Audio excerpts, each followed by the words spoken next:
We know Simon Delaney really well. I don't know him. Kidding.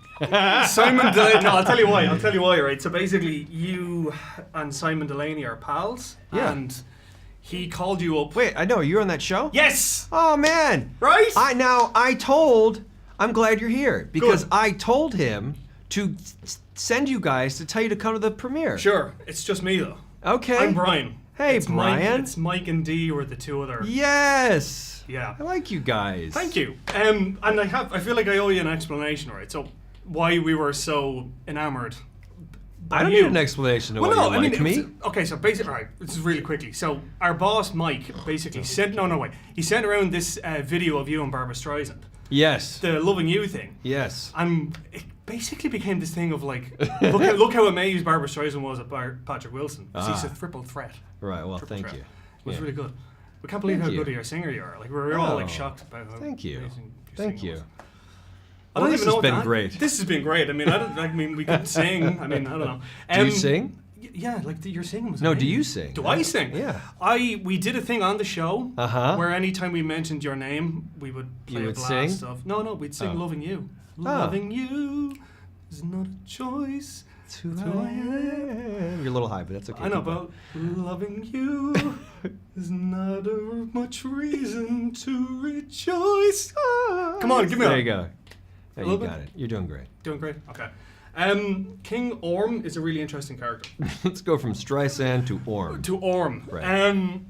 Were there any kind of real world parallels that you had for the character? Yeah, absolutely.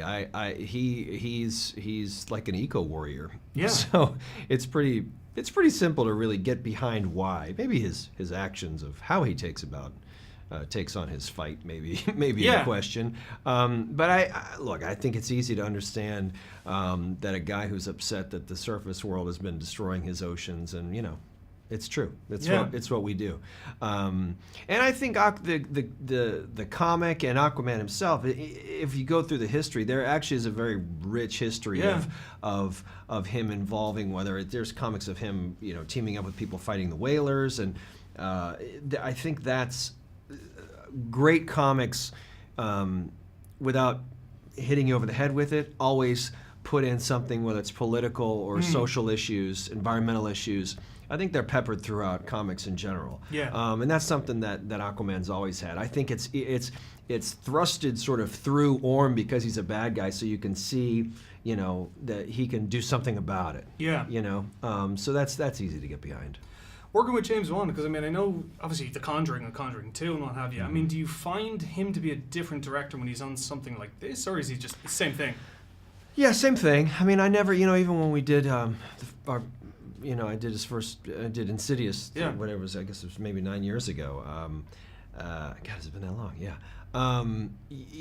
I never viewed him as a horror director. He loves movies. He loves making movies. Those work. He does really well in that genre. I think better than most, if not all. So for me, but I also know he's got a fight in him now, and even then he wants to be great at other genres, and that I both admire that, and I have the same drive as an actor. I love when people recognize me from those films, but I never.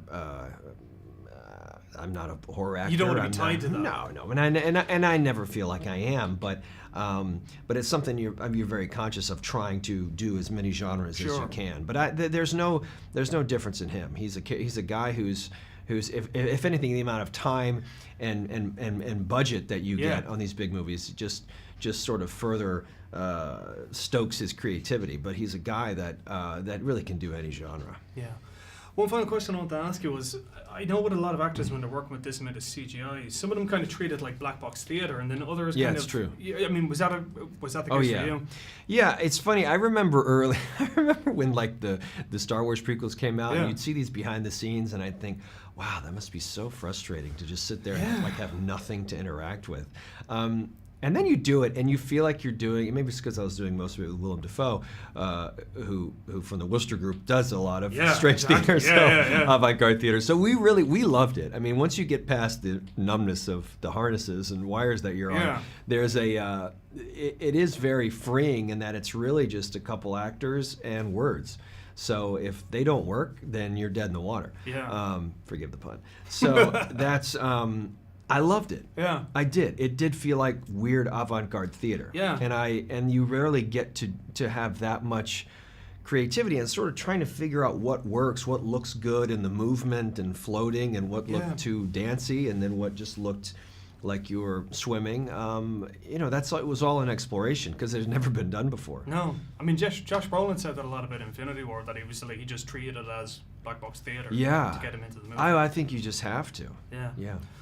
I'm going to leave it there. All right, man. Thank you. Please tell your partners hello. I will.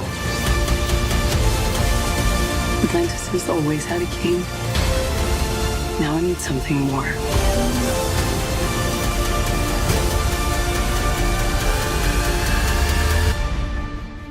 But what could be greater than a king? A hero.